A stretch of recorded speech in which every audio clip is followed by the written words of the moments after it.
Hi, friends. Aaron with Ovate. We're going deep with Scorpio. The tarot journey takes us through intricate layers of meaning with the death card 13, which links up with Scorpio. Its rulership by both classic Mars and modern Pluto echo the motto, I desire. This connection is akin to the Hebrew letter Nun, symbolizing movement, and fish. And the journey goes from Tifereth, the mountain of the soul, to Nietzach, the garden of beauty. And the scorpion's venomous current symbolizes the energy coursing through one's veins. Ruled by Mars, it's akin to a desert creature carrying watery venom, while Venus resides in detriment. Scorpio's journey mirrors the Egyptian Dua and Hades' underworld, reflecting a profound cycle of birth and rebirth. As we turn to other meanings, the Maori people saw Scorpio as Maui's fishhook, connecting it to the creation of the New Zealand islands. These tales all interweave with the tarot symbolism.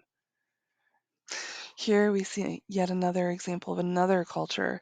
This is the Shinto religion's goddess Yukamochi, and she died and became food to provide for the community. Here are Persephone and Pluto in Chris Walder's The Lover's Tarot.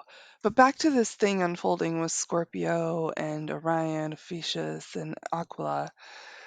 You see, as Orion's constellation sinks, the scorpion rises, a symbol of birth and rebirth. Ophiuchus, the serpent bearer, resurrects Orion, sparking Zeus's anger in the arrival of Aquila, the eagle. Scorpio, the serpent, the eagle, and the scorpion all represent rising and setting, birth and rebirth, echoing tales of creation, destruction, and renewal. As we turn to other meanings, the Maori people saw Scorpio as Maui's fishhook, connecting it to the creation of the New Zealand islands. These tales all interweave with the tarot symbolism. Here we see yet another example of another culture. This is the Shinto religion's goddess Yukamochi, and she died and became food to provide for the community. Here are Persephone and Pluto in Chris Walder's The Lover's Tarot. But back to this thing unfolding with Scorpio and Orion, Ophiuchus, and Aquila. You see, as Orion's constellation sinks, the scorpion rises, a symbol of birth and rebirth. Ophiuchus, the serpent bearer, resurrects Orion, sparking Zeus's anger in the arrival of Aquila, the eagle. Scorpio, the serpent, the eagle, and the scorpion all represent rising and setting, birth and rebirth, echoing tales of creation, destruction, and renewal.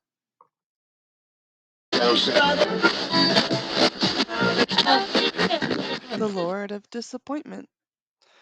Scorpio's zodiacal card, nestled within the realm of Geburah, sharing its essence with death and the tower. It reflects more than just disappointment, it signifies the severity of loss.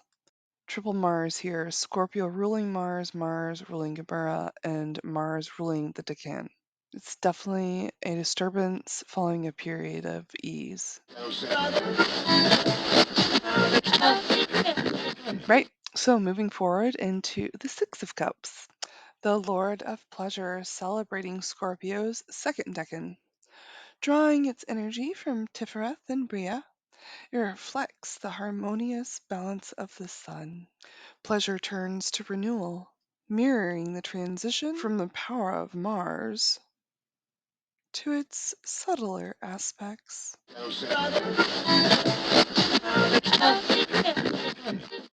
Representing Scorpio's third decan in its influence, calling Necha and Briah its home. What may seem like rotting vegetation carries the promise of fertility and renewal. Here, an excess of Venus shifts from pleasure to debauchery, a state of putrefaction, a reflection of the balance between creation and destruction. Spanning from Libra to Scorpio to Sagittarius, residing in Keter. In Briah, it shares the essence with Hanged Man and the Princess of Cups.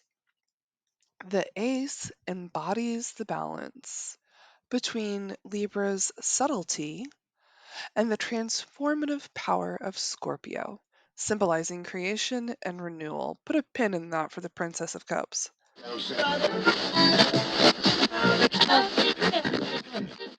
Prince and Emperor of Nymphs and Undines. Journeys through Libra's third decan and the first and second Scorpio decans. See, the tarot presents two understandings of the truth. One rational, like the Queen of Swords, and the other metaphorical, like the Prince of Cups. A lotus of the Palace of Floods, governing the Pacific Ocean quadrant, and holds associations with the world or universe, the Hanged Man, and a progression of cup cards from root to lotus. Her presence echoes the story of creation, destruction, and renewal as water flows from its source to the lotus. Notice how it looks like the Ace of Cups?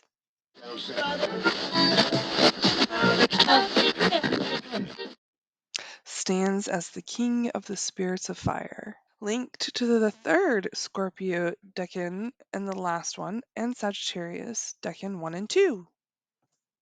He finds harmony with the major arcana cards Death, Temperance or Art, and Judgment or Aeon. Now, the Seven of Cups belongs to the King of Wands, revealing that even the movers and the shakers have that decadent side. It emerges under stress, showcasing the strength to overcome adversity.